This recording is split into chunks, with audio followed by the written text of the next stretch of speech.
Hola, ¿qué tal? Buenas noches, buenas tardes, todo el mundo. Sean cordialmente bienvenidos a la cuarta edición del Rompecabezas en su versión 100% oficial, no fake. El día de hoy tenemos una transmisión algo accidentada, en realidad. Como recordarán, estuve algo mal de salud. Todavía estoy recuperándome, estoy mejor. Estoy algo...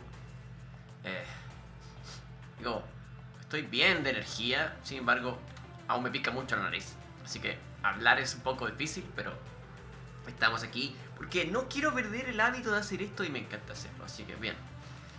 ¿Qué más?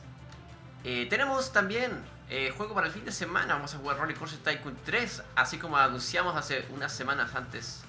Era como un foreshadowing, así como que lo anunciamos, pero ahora ya es verdad, sí. Aparte que era un juego que quería revisar hace mucho tiempo por nostalgia, pero también bueno, para jugar un poco con los límites de la simulación y bueno, poner un poco en entredicho, pero también para divertirnos. Porque es un juego muy entretenido, clásico, sí. ¿Qué más les puedo contar? La semana que estuve en receso fue bastante entretenida. Me sirvió para reflexionar muchas cosas. También me sirvió para preparar el tema de esta semana, que precisamente se trata un poco sobre eso, sobre, bueno, ser un poco más gentiles con nosotros mismos, ser un poco más honestos a la hora de crear. Esto no es sencillo para mucha gente, pero verlo realmente cambia las cosas. Poder ver que no solo somos simplemente máscaras y fachadas, somos más que solo eso, somos personas. Y cuando estamos haciendo todos estos proyectos, todas estas creaciones, esos contenidos, seguimos siendo seres humanos. Ser seres humanos es complicado. No somos infalibles, no somos máquinas.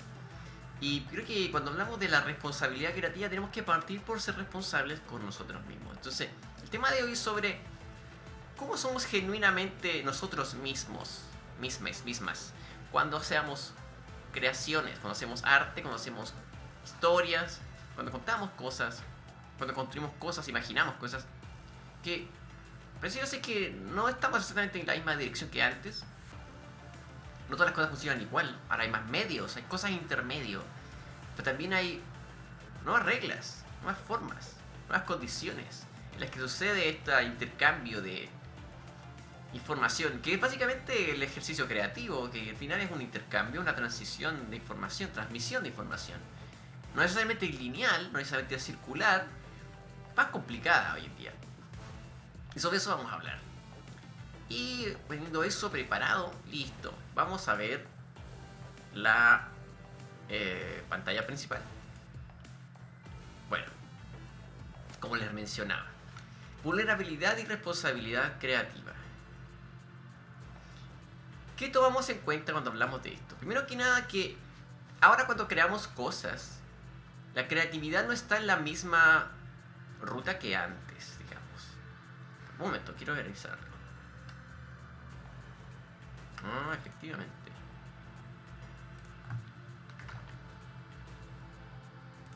Ok, muy bien. Corregido. Entonces, ahora entre nosotros y las personas que nos ven, hay algo entre medio. No es tan directo como en el pasado, digamos, que tú hacías una pintura y se la mostrabas a alguien y esa persona la veía y la compraba porque le gustaba la pintura. Sino que ahora la oferta de productos y de arte y de creaciones en general es muchísimo más amplia y hay intermediarios, por así decirlo. De eso vamos a hablar en general. Pero eso es solamente a razón de mencionar el tema. Porque esto también aumenta las dimensiones en las que autores y receptores se encuentran. O sea, antiguamente, digamos que era más expedito, era más directo. Ahora, nuestras relaciones con los autores son muy distintas. Porque no estamos haciendo historias pensando, por ejemplo, en una compañía de teatro que hace una obra para el pueblo, para que la vea el pueblo varias veces.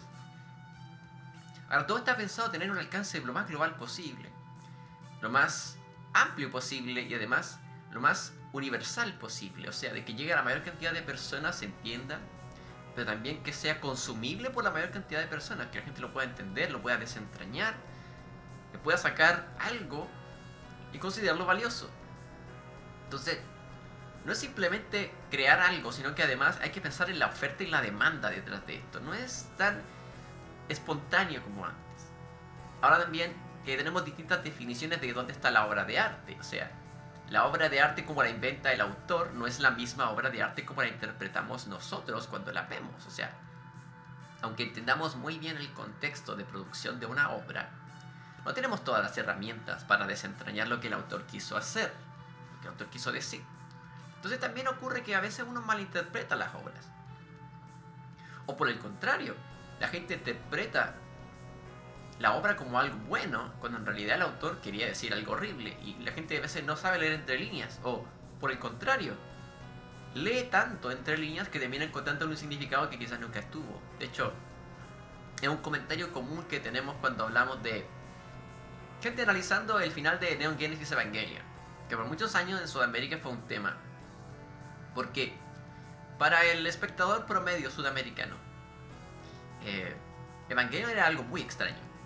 En partida, ya porque era una anomalía en su propio género, y porque además había sido creada por un autor tremendamente deprimido y con un montón de, digamos, fantasmas o demonios internos acechándolo y problemándolo en su proceso creativo y de construcción de esta serie como director. Entonces, además de que hubieron otros problemas de producción y otros asuntos que son ya, como digamos, de la época de finales de los 90,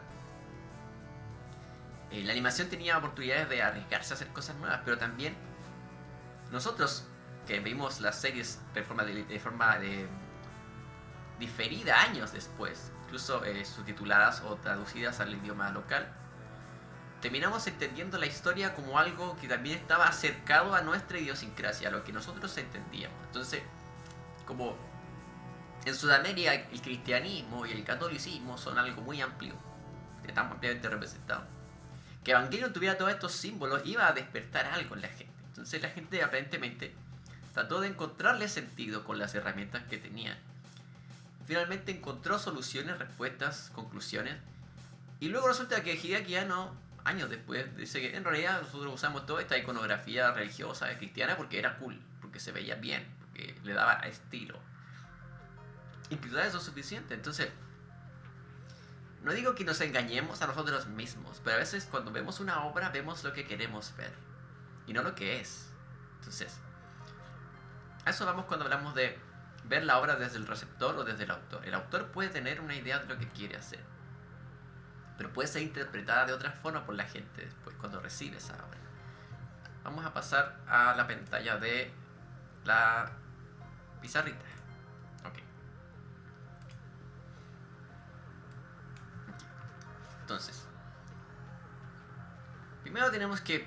Voy a hacerlo así para que sea un poco más expedito. Vamos a hacer una sola lámina porque tampoco quiero dibujar tanto esta vez.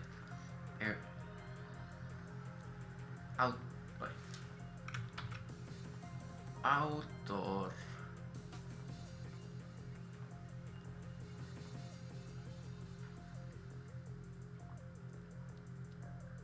Vamos a llamarle receptor.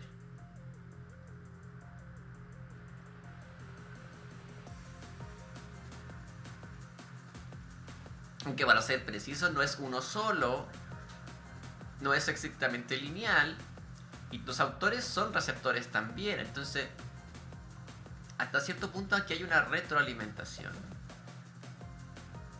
cultural, histórica. Aquel que hoy día hace películas, probablemente vio películas cuando niño, quiso hacer películas.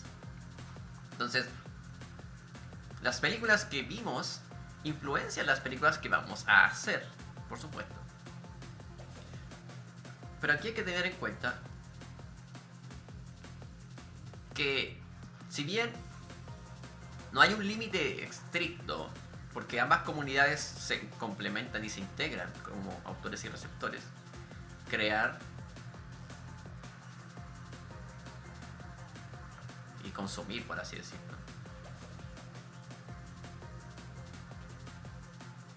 en realidad son como dos lados de la misma moneda. Y digamos que las obras están aquí.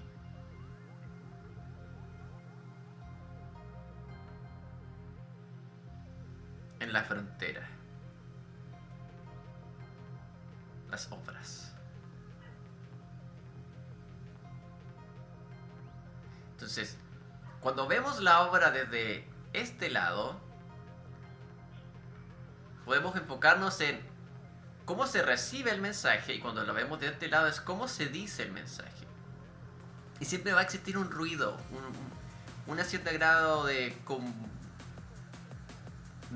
imprecisión en la transferencia y transcripción del mensaje entre estos dos extremos, digamos. Quiero ver algo.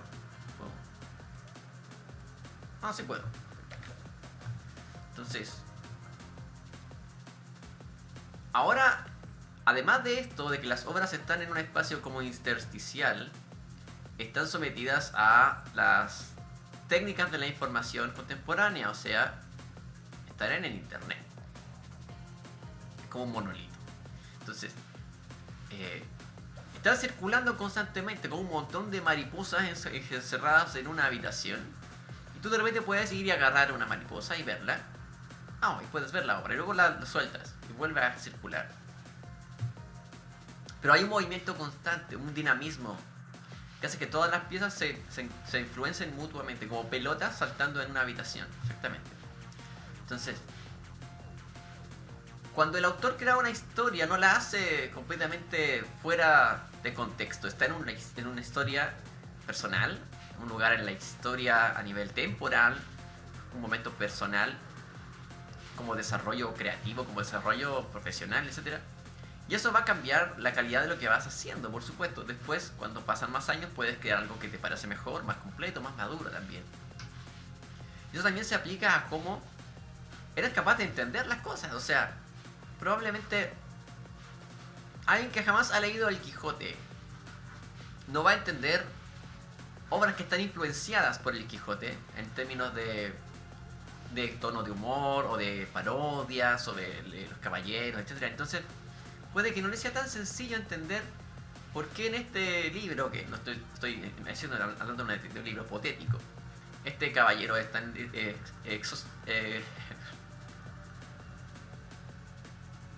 excéntrico como Don Quijote. Entonces,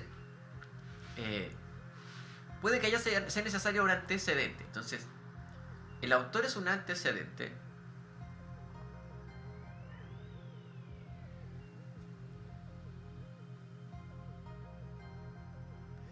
Es un antecedente que ayuda al receptor a entender. Pero el autor tiene al receptor como un referente de lo que quiere decir. Porque de alguna forma tú sabes a quién le estás contando tu historia. O sea, tú vas a adaptar la historia si la haces para niños, si la haces para adultos, si la haces para personas con experiencia sobre pesca, gente con experiencia en mecánica cuántica, etc. Tú vas a adaptar la obra que ha ido como referente a tu receptor ideal para pensar, hey, ¿esto lo va a entender la gente? Quizás no lo va a entender la gente, quizás esto es muy complicado, quizás este lenguaje es muy técnico, etc. Entonces, a partir de eso se va generando modificaciones a la obra. La obra va purificándose, puliéndose, definiéndose, se va de alguna forma transformando en una cosa que el receptor pueda entender. Y en ese proceso se va depurando la obra y se va volviendo más pulida, digamos. Pero cuando hablamos de vulnerabilidad y responsabilidad creativa, ¿de qué estamos hablando en realidad? Bueno, de que el autor puede pasar por alto detalles, puede hablar de su vida íntima, de su vida personal, de sus problemas más profundos y exponer parte de sí. A eso hablaríamos de ser vulnerable. Pero también hay una responsabilidad en lo que estás haciendo. Por ejemplo, si haces una historia que habla del tema del suicidio, de alguna forma tienes que tener cuidado de que tu historia no trate el tema del suicidio como algo absurdo, algo trivial, porque es algo problemático. Entonces, esa delicadeza, esa sensibilidad, esa responsabilidad es tratar el tema con seriedad.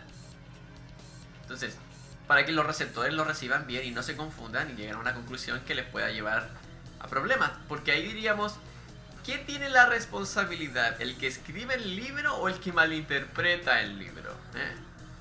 Una parte interesante a tener en cuenta. Entonces, Si tú creas algo, digamos un cuchillo, ¿es tu culpa que a alguien se le ocurra usarlo para cortar una manzana siendo que no estaba hecho para cortar manzanas? ¿O es tu responsabilidad haber hecho el cuchillo demasiado filoso y tú tienes que de alguna forma responder por eso? Entonces, nos lleva la idea de las obras y de la creación y la creatividad en sí como algo que tiene un coste para el resto del mundo, que genera también ventajas. Si tú le das una ventaja a tus receptores a través de tu historia, de alguna forma los preparas para el mundo. Eso es algo que se puede considerar responsable, como decir, voy a advertirle a la juventud sobre el cambio climático en esta historia, sobre que en 30 años los niños que hayan leído este libro sean más conscientes sobre el cambio climático. Eso sería responsable.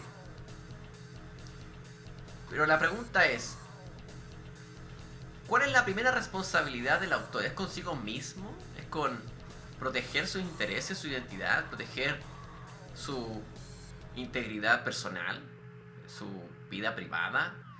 ¿O por el contrario, ser creadores y obrar y producir arte es sobre sangrar y derramar nuestros sentimientos más genuinos e incluso incómodos sobre lo que hacemos?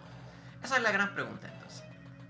Esa es la gran pregunta como hacia la que vamos cuando hablamos de vulnerabilidad y responsabilidad creativa. Y creo que un muy buen ejemplo para esto es qué pasa cuando nos toca trabajar en condiciones que no estamos del todo de acuerdo, pero sabemos que vale la pena, sabemos que hay un valor detrás de lo que hacemos. Entonces, ese punto donde sacrificamos nuestro bienestar personal por crear algo también es un punto importante de este debate, porque hay gente que también toma en cuenta el arte como una forma de sublimar el sufrimiento. Y yo no estoy 100% de acuerdo con eso. Yo pienso que cuando creamos, tenemos que hacerlo sostenible, sustentable, saludable, con nosotros mismos primero, obviamente. Entonces, no estoy de acuerdo con hacer arte y estetizar o romantizar el sufrimiento humano. Lo considero una mala decisión. Pero no quiere decir que el arte que romantiza el sufrimiento es inválido o no tiene valor o no sirve para nada. Simplemente me parece que no es la actitud correcta ante las cosas. Porque pienso que la vida es valiosa, es preciosa y debe ser resguardada. Y que no debemos trivializar que somos seres vulnerables, de nuevo, vulnerabilidad. Entonces, es más bien una actitud compasiva ante lo frágiles que son las vidas, lo que nos puede dar una idea más responsable de cómo cuidar correctamente de nosotros y de nuestras comunidades. Entonces, un autor que habla de genocidio en un libro puede ser muy mal interpretado. De hecho, el mejor ejemplo que les puedo dar de esto, que digamos de conocimiento popular en el internet, fue el final de Attack on Titan, Shingeki no Kyojin. Que efectivamente yo leí personalmente el manga hasta el final y esperaba algo más entretenido, algo más sustancioso, porque la verdad, como receptor, yo había empezado a desentrañar muchas cosas interesantes sobre el mundo. Me interesaba ver qué pasaba, qué explicaciones iban a existir y se iban a ofrecer al espectador, al receptor, a los lectores, digamos, sobre el origen de estos poderes de los titanes, el porqué de esta guerra, todo el antecedente histórico de todo lo que sucedió detrás de los eventos que vimos en la primera temporada, sobre todo. Entonces, había un universo muy interesante, muy rico, un mundo muy complicado sobre el cual desarrollar y explorar ideas y también generar fundamentos, y en esto mi problema principal era que cuando se habla de construcción de mundo, digamos, creando como universos ficticios, se habla de lo que es un Hard Magic System y un Soft Magic System. Por lo general se refiere como a un sistema mágico que tiene reglas claras versus uno que tiene reglas flexibles. Y es algo así de sencillo.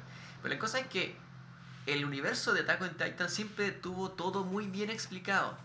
Todo estaba muy bien explicado, incluso cuando hubieron cosas que estaban explicadas, muy explicadas, pero no eran precisas, el autor tuvo que retractarse y hacer ajustes, que me parece que es preciso, es correcto. Pero también había mucha gente generando conjeturas, sus propias conclusiones y versiones de cuáles eran los orígenes de todas estas habilidades, de cómo iba esto a calzar al final. Y resulta que al final, claro, hay gente que podría acusar a Isayama de haber sido, de hecho, poco cuidadoso con el tema del genocidio, con el tema del racismo, etcétera, en su obra. Pero también hay un punto en que parecía ser que estaba garantizado que iba a ser exitosa la historia dependiente de lo que hiciera por el final. Entonces, en ese caso es menos responsable de su parte simplemente hacerlo porque es lucrativo y no darle sustancia al objeto obra final que está al final entregando el mensaje a la gente. O por el contrario, es de alguna forma como que el autor, el creador, tiene que dedicarse medularmente, comprometerse con entregar un buen producto al público, a la comunidad, población que lo está observando. Entonces, de alguna forma nos habla de cuál es como la ética en el arte, cuál es como, más que hacer lo correcto o no lo correcto, es qué es lo que genera un efecto más saludable a largo plazo en las audiencias.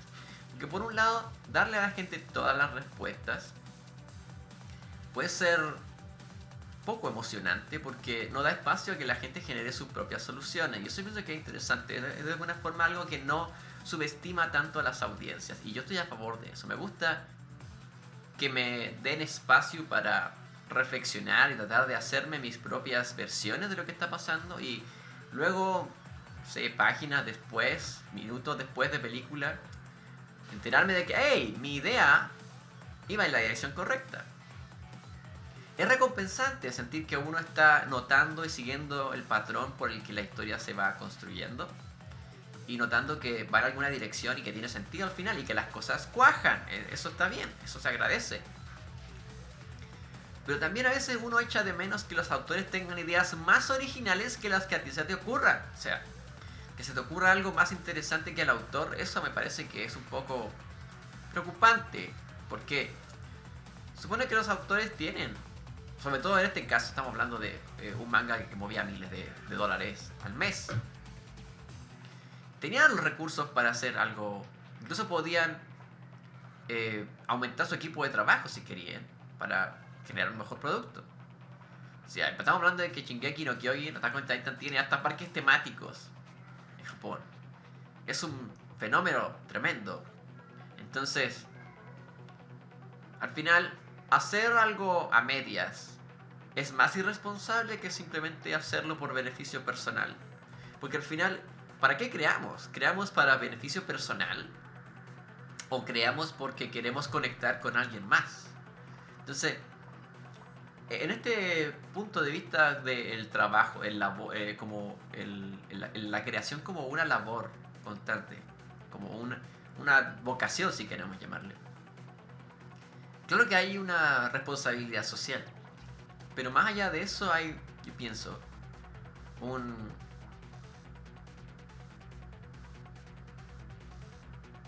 anhelo por contribuir de alguna manera a través de lo que puedes ofrecer. O sea, digamos que tú eres bueno haciendo zapatos. Por supuesto que te puedes convertir en el zapatero del pueblo. Pero pocos zapatos vas a poder fabricar si la ciudad no usa zapatos, si todos usan sandalias. Entonces, ¿significa que tienes que solo dedicarte a hacer sandalias aunque tú quieras hacer zapatos? ¿O tienes que irte a otra ciudad donde la gente sí compre zapatos para que tus zapatos sean vendidos? Entonces, de alguna forma, por eso esta idea de autor y receptor como que se complica mucho, sobre todo ahora en la era digital, porque no hay un límite entre uno y el otro, y porque contextualmente cada uno se intercambia con el otro en algún momento, temporalmente, o desde el punto de vista de la causa y efecto, porque tú puedes ser espectador de una obra hoy y creador de otra obra mañana. Y después puedes crear otra obra que inspire a alguien más a crear otra cosa. Entonces se convierte en una cadena. Pero no es exactamente una cadena lineal, tampoco es circular, es más como una espiral. como que vamos en una cierta dirección, pero vamos construyendo algo colectivamente a lo largo del tiempo y de la historia durante los años. Y parece ser que eso es uno de los sentidos de la vida desde el punto de vista de la inteligencia humana, es generar huellas, generar efectos en el mundo que de alguna forma den testimonio de nuestra existencia, de que dejamos algo, de que pasamos por aquí, de que intentamos hacerlo mejor y que quizás cambiamos algo para bien. Entonces, si me hago esta pregunta yo mismo, la verdad, pienso que no me siento del todo preparado para responderla, porque también siento que hace falta responder cuál es el punto de la honestidad. Porque si tú simplemente quieres resultados de lo que creas, puede que pierdas de vista la dirección que tienes a nivel personal, sin solo preocuparte en que tus expectativas se cumplan. Pero puedes pasar por alto que hay elementos fuera de tu control que pueden traerte soluciones inesperadas e incluso favorecer tu proyecto, tu producto. Entonces, la honestidad creo que es más sobre ser transparente, ser genuino, ser capaz de aceptarse como una criatura con fallas, que está aprendiendo. Todos somos un producto inacabado, estamos creciendo, desarrollándonos, aprendiendo y expresando nuestras personalidades constantemente, esperando llegar a la oportunidad de demostrar de lo que estamos hechos, pero también porque queremos que el mundo siga moviéndose, siga adelante. O eso, supongo. Entonces, la honestidad es básicamente ser transparente y estar alineado congruentemente entre lo que quieres hacer y por qué medios quieres lograr. Entonces, bajo ese punto, exponerte como autoralmente tiene sentido. O sea, mostrar lo que quieres hacer y ser sensible, ser vulnerable, decir, a mí esto me duele y me siento así, quiero que sepas cómo me siento, para que quizás te des cuenta de que no eres el único que siente esto que yo siento, porque tú también lo sientes y en eso quizás somos más similares de lo que crees. Entonces, de alguna forma, este ser vulnerable creativamente da la oportunidad de reflexionar y de alguna forma de vernos en el espejo de los demás, como seres que también somos igual de vulnerables, que también sentimos miedo, frío, cansancio. Y si sentimos sufrimiento y aún así queremos seguir adelante y queremos crear cosas maravillosas, quizá el sufrimiento no es que se justifique, pero vale la pena soportarlo. Vale la pena sobrevivir a ese sufrimiento para llegar más lejos. Entonces, ¿cuánto vale la pena exponernos? Yo creo que cada autor sabe exactamente, dependiendo del tema con el que quiere trabajar. Porque si tú eres un pintor, probablemente no te vas a exponer mucho personalmente, porque digamos que el lienzo no es tu cuerpo. Tú lo pintaste, etcétera. Sí, es verdad que hay un esfuerzo, hay un tiempo dedicado a pintar y no hacer nada que no sea pintar. Eso está bien. Pero lo que me refiero es que no necesariamente estás usando una imagen de tu propio cuerpo, tu propia imagen personal. Un bailarín, por ejemplo, usaría su cuerpo literalmente para hacer arte, porque el movimiento es su arte, crear movimiento, danza. Entonces, un actor se expone más que un pintor, pero quién sabe si el pintor expone más de su mundo interior al hacer una pintura que el actor, puede estar simplemente siguiendo instrucciones, un guión, una dirección, y al final del día termina su trabajo y vuelve a su casa y sigue siendo la persona que siempre es y deja de ser un personaje. Entonces, ¿cómo se compromete cada persona con el arte que hace? Eso parece ser mucho más personal, mucho más una decisión individual que cada persona toma y ejecuta de acuerdo a sus condiciones inmediatas y también a sus decisiones y prioridades. Entonces, ¿Será que es más difícil ser genuino creativamente en este momento de la historia, en el 2025? Yo creo que sí lo es. Pero no es exclusivamente porque ahora todo el mundo sea mentiroso, porque el internet está lleno de falacias. Aunque es verdad, pero es otra cosa. Sino que ahora, para poder llegar a más gente, es necesario de alguna forma ser flexible con lo que cuentas. Tienes que de alguna forma ser muy eficiente con cómo dices las cosas, dónde las dices, cuántas veces las dices. Y de alguna forma es muy fácil crear y de alguna forma que tu creación quede en el olvido, sepultada. Porque al final, cuando estamos a merced de los algoritmos y de los programas, ellos deciden qué es popular o qué es más llamativo de acuerdo a las interacciones de los usuarios. Pero de alguna forma, aunque pensemos que eso es orgánico, porque los usuarios son los que deciden qué es más interesante, al final sigue sesgado porque es una decisión que toman máquinas. Son programas decidiendo qué es más entretenido en base a qué ve la gente. Pero puede que la gente no esté tomando las decisiones más saludables, porque simplemente es fácil dejar a la gente a merced de sus búsquedas implacables, constantes de gratificación instantánea y darles exactamente lo que quieren, aunque les termine envenenando. Entonces, incluso quienes tienen muy buenas intenciones, en algún momento podrían verse obligados a usar métodos que no les gustan. Entonces, ya no se trata exclusivamente de conectar con la gente, sino de que es una ruta que exige un proceso de supervivencia constante, donde hay un entredicho constante de si la calidad de lo que haces es suficiente. Y muchas veces esas voces no vienen de tu propio criterio o incluso de tus cercanos, vienen de cómo los programas cuantifican y califican lo que haces, de acuerdo a las estadísticas que recibes. Entonces, alguien puede hacer una mentira muy lucrativa y muy exitosa desde el punto de vista de la popularidad. Y alguien puede crear algo muy genuino, que está tan genuino que a la gente no le interese porque es demasiado real y les produce, no sé, inquietud o terror existencial, no lo sé. Pero es una posibilidad.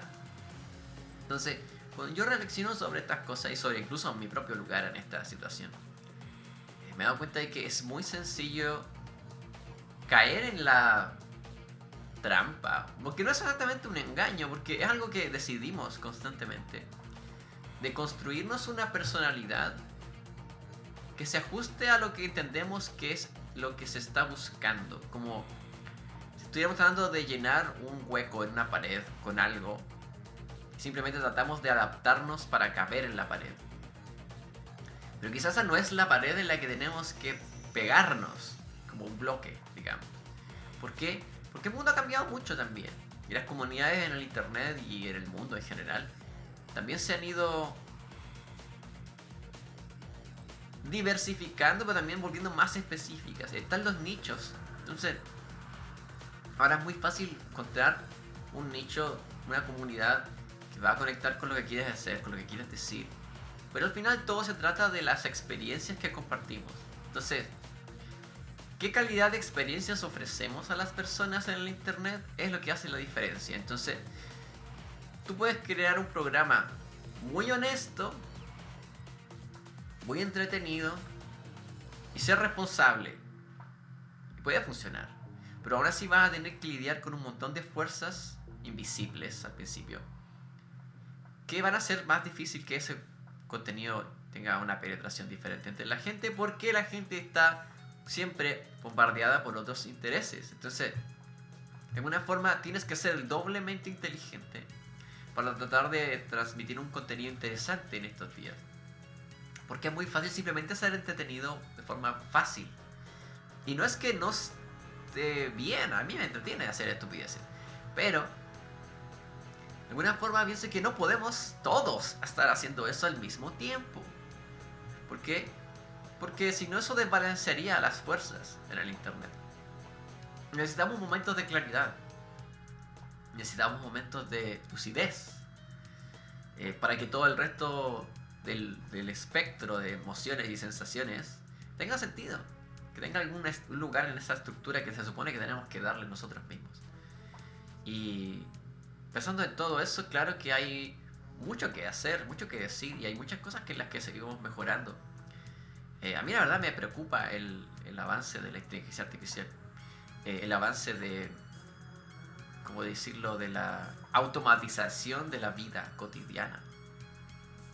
Y lo he visto también en otras áreas, también a nivel personal, porque la gente se está acostumbrando mucho a que todo sea expedito y todo esté de alguna forma mediado por un celular, por una aplicación, por un sistema de correo electrónico. Y hemos perdido algunos gestos que eran muy interesantes y agradables de compartir, como la correspondencia física, eh, el simplemente visitar a nuestras amistades eh, presencialmente, o sea, ir y movernos a un lugar y compartir con esa persona en su espacio, o abrir nuestros hogares a nuestros amigos también. Generar experiencias, generar una cena con tus amigos, etcétera. Porque claro, ahora es muy sencillo simplemente ponerse todos de acuerdo, ver el mismo video de YouTube al mismo tiempo y comentarlo. Y no es que reemplace esa experiencia, jamás la van a reemplazar. Pero para mucha gente esa simulación y aproximación a la experiencia es suficiente. Incluso si nunca han tenido la experiencia de hacer eso como era antes. Entonces, también nos enfrentamos a un devenir de la cultura donde de alguna forma estamos más y más vulnerables y dóciles, más desconectados de lo que hace las relaciones humanas significativas. Porque no somos simplemente un montón de taxímetros conversando entre ellos para pasarse información, porque si fuera por eso, simplificar así a los seres humanos sería un error, a mi parecer. Entonces, de alguna forma, en esa dimensión que es un poco animal, esa especie de área donde somos mamíferos, que necesitan compañía, socializar, actitudes gregarias, digamos, de estar en grupo, de cohesionarnos. Yo creo que en eso está la pista a seguir. Y de alguna forma es lo que de alguna manera yo he ido interpretando de lo que Hideo Kojima quería transmitirnos cuando diseñó Death Stranding, porque Death Stranding es un juego que habla mucho sobre esos problemas que, a mi parecer, Kojima ya veía venir tarde o temprano en el futuro. Entonces, Death Stranding presenta muchos problemas que ahora son serios problemas en la vida. Sobre todo la desconexión de las personas. No necesariamente la automatización como tal, pero sí el hecho de que hay muchos procesos que están siendo delegados a máquinas y no necesariamente están siendo monitoreados por humanos. O si están monitoreados y programados por humanos, cada vez las máquinas tienen más poder de decisión. O sea, les enseñan a tomar decisiones y después no toman las decisiones por ellas. Ellas toman las decisiones solas. Entonces, eso también somete a la experiencia humana a esta transcripción al código binario. O sea, no somos números y cantidades y etiquetas y todo esto. Somos cosas vivas. Nos duelen nuestros cuerpos cuando sufrimos. Y no podemos esperar solo pensar en medir nuestros resultados como si fuéramos una calculadora, porque no somos una calculadora. Entonces, incluso cuando creamos algo hay una consecuencia. Entonces, cuando hablamos de responsabilidad creativa, cuando estamos creando todos estos nuevos procesos y nuestra nueva infraestructura del mundo en cimientos digitales,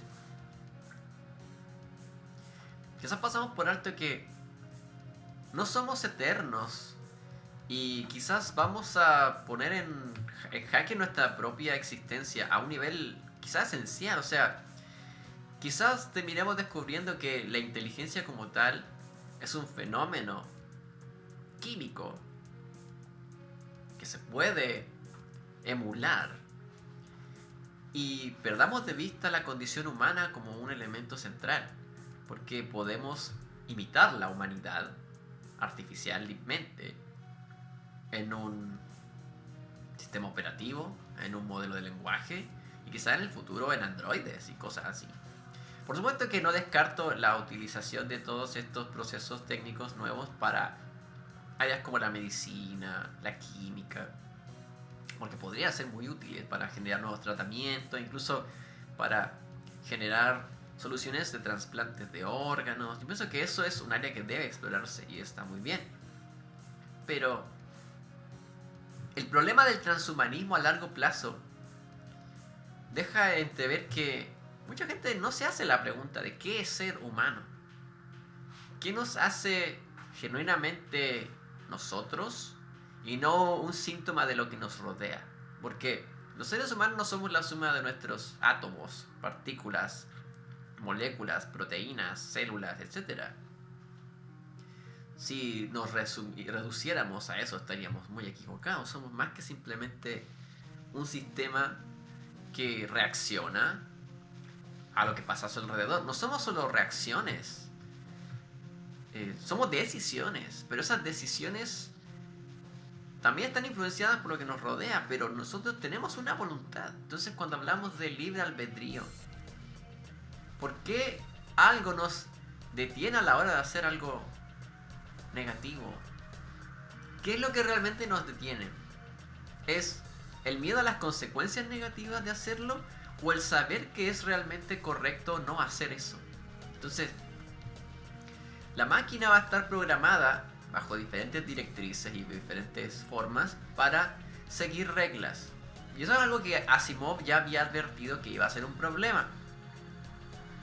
Porque esto típico de las 3 reglas de la robótica. Como que funciona en un libro, pero en la realidad no puedes enseñarle a una máquina en base a reglas discretas y así de simples. Porque tienes que entrar a definir qué son cada uno de esos elementos primero. Entonces, no puedes simplemente decirle a un ser humano que no lastime a un humano. Tienes que definir qué es un humano desde el punto de vista sensorial del robot. O sea, el robot tiene que poder detectar que una persona con cierta temperatura está viva, con cierta frecuencia cardíaca, respiratoria, etc. Que esa persona tenga ciertos signos vitales que traduzca como persona viva. Porque, por ejemplo, si alguien quisiera fabricar un robot enfermera o un robot para resucitación, etc. ¿Qué pasa si el robot insiste en revivir a una persona que ya falleció y en el proceso le fractura las costillas y lastima el cadáver, digamos, de la persona? ¿Quién se hace responsable por el daño al cadáver de la persona? ¿El diseñador del robot? ¿El programador? ¿El operador del robot? ¿El paramédico de adjunto? ¿Quién? No sé. Tienes que explicarle a un robot que las costillas humanas tienen cierto margen de durabilidad, de resistencia a la torsión, a la fricción, que se quiebran bajo ciertos movimientos, cosa que la máquina pueda tomar una decisión con la mayor cantidad de información posible. Y aún así, con la mayor cantidad de información posible, la máquina puede equivocarse. ¿Por qué? Porque los seres humanos, y lo que nos permite tomar decisiones superiores, entre comillas, mejores que las máquinas, es que tenemos experiencias sensibles en nuestra historia de vida, en nuestra memoria. Y en base a esas experiencias sensibles podemos tomar decisiones más integradas que toman en consideración el efecto emocional de las decisiones y de las consecuencias de esas decisiones en nuestra vida. Y a partir de eso es que podemos decir, hey, esto es una buena decisión porque de alguna forma sé que está alineada con mis principios, con mi forma de ver las cosas, con cómo la realidad es y con el desenlace que quiero ver.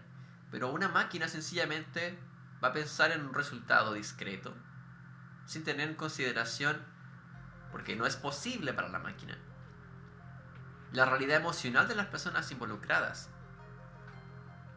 Porque el ser humano tiene la maravillosa habilidad, y bueno, no solamente el ser humano, muchos animales que tienen la corteza prefrontal más desarrollada, como los cuervos, los lobos, etcétera, que les permite cooperar entre sí con otros seres y generar relaciones de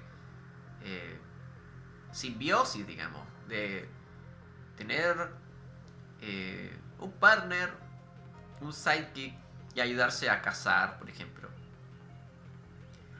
o advertir de que vienen depredadores, y todas estas soluciones sociales al problema de la supervivencia son gracias a la posibilidad de generar sensaciones basadas en la empatía entre seres vivos. Entonces, si un ser vivo puede entender el hambre de otro animal, entiende que él no es el único que siente hambre y que puede compartir sus alimentos con otro animal para favorecer la supervivencia de ese otro animal. Y sin necesariamente pensar en buscar algo a cambio o una recompensa de parte del otro animal. Porque ahora si el otro animal quiere recompensar a este animal que le comparte su comida, es decisión del otro animal. Pero de alguna forma sí existe una especie de sesgo altruista en algunas especies. Entonces es más fácil para ciertas especies generar colaboración entre sí.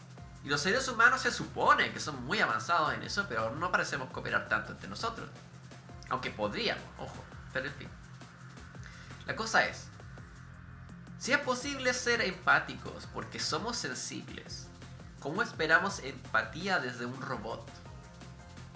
¿Cómo podemos diseñar una máquina que sea empática si no es capaz de sentir miedo, dolor, sufrimiento, desesperación, alegría? Tendríamos que enseñarle cómo procesar eso, generar un sistema de recompensas basado en eso.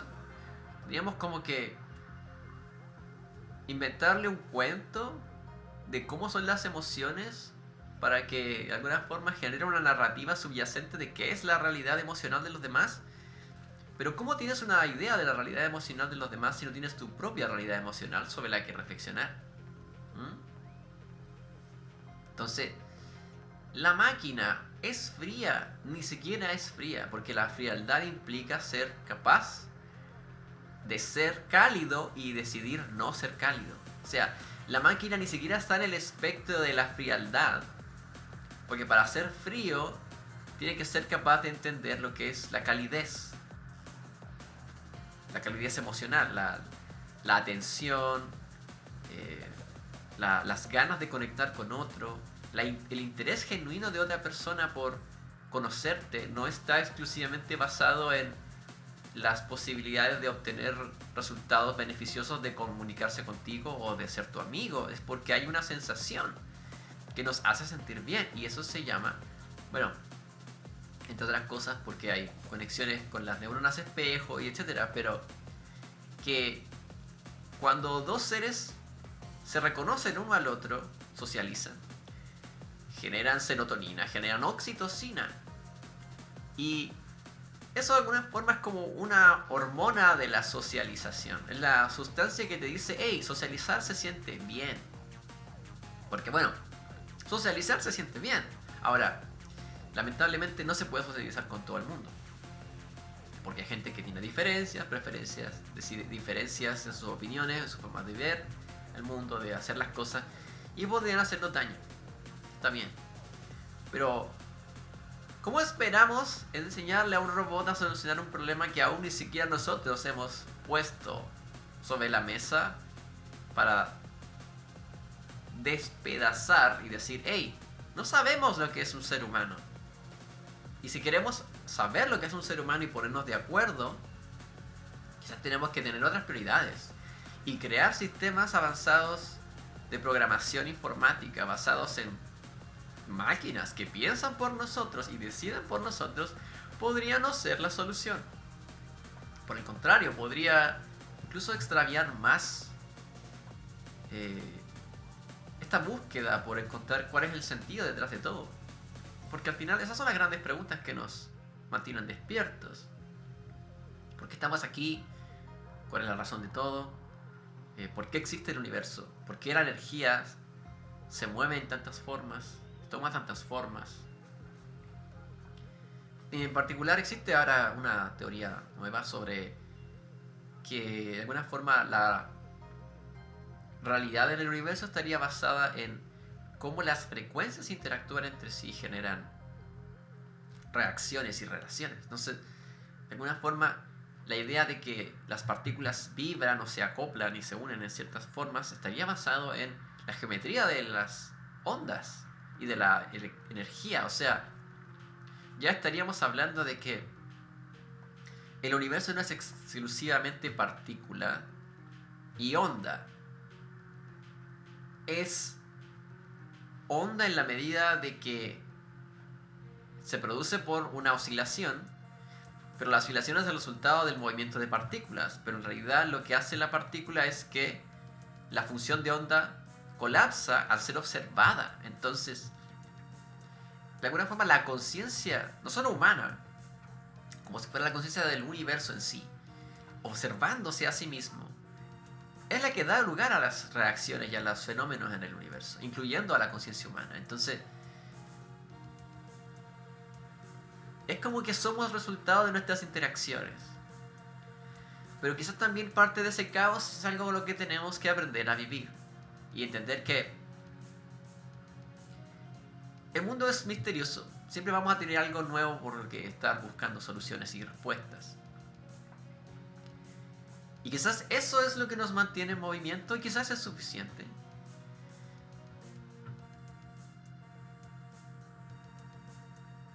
Pero lo que sí estaría quizás menos alineado con lo que nos ha traído hasta acá, el influjo que nos ha traído hasta acá, es simplemente darnos la espalda en áreas en las que somos más parecidos de lo que nos diferenciamos entre nosotros. O sea, todos los seres humanos sienten dolor. Todos los seres humanos sienten frío. Y en todas esas áreas comunes podríamos conectar mejor. Entendemos que igual va a haber ruido siempre, es inevitable. Es como el viejo problema de la Torre de Babel. Que en realidad cambiar los idiomas, dificultar la comunicación, es como agregarle un desafío más. Pero si fuéramos conciencias tratando de ponernos a prueba, a nosotros mismos, y nos pusiéramos dentro de una máquina simulada para ponernos a prueba y divertirnos jugando este juego de ser seres separados, cuando en realidad somos un solo universo experimentándose subjetivamente, quizás ahí está la respuesta. Y ese alivio que nos ofrece esta respuesta es que el caos es parte de lo que mantiene vivo al mundo. Entonces, quizás podemos ser menos prejuiciosos ante las cosas que no entendemos. Quizás podemos ser más pacientes con nosotros mismos y podemos vernos a nosotros mismos como una pieza más en este eslabón, espiral, que se mueve, la cadena infinita de experiencias humanas, que sigue y se sigue moviendo y avanzando y doblando sobre sí misma en ambas direcciones, hacia adelante y hacia atrás. Y eso quizás es la historia al final. Esto es el tiempo. No es lo que sentimos o lo que experimentamos, es lo que es realmente el tiempo.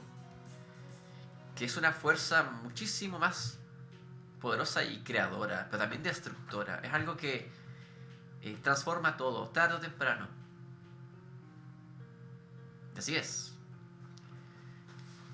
Finalmente nos destruiremos, tarde o temprano, o simplemente tendremos que encontrar nuestra fecha de caducidad y aceptar nuestro destino. Pero habremos vivido una vida significativa, sin duda.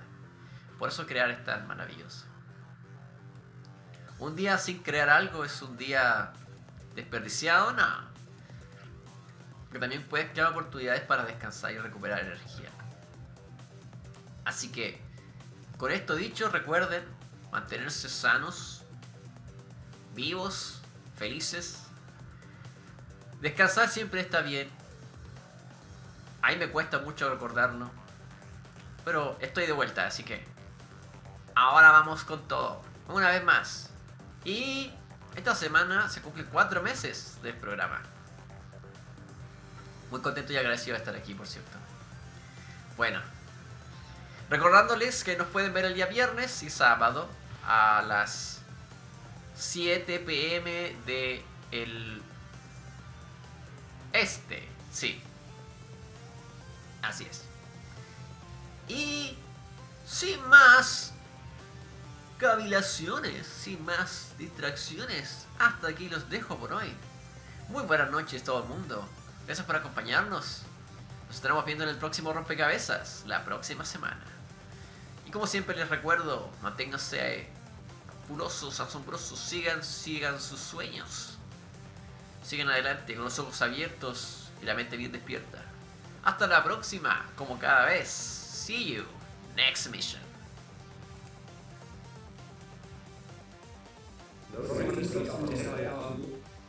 See you next mission.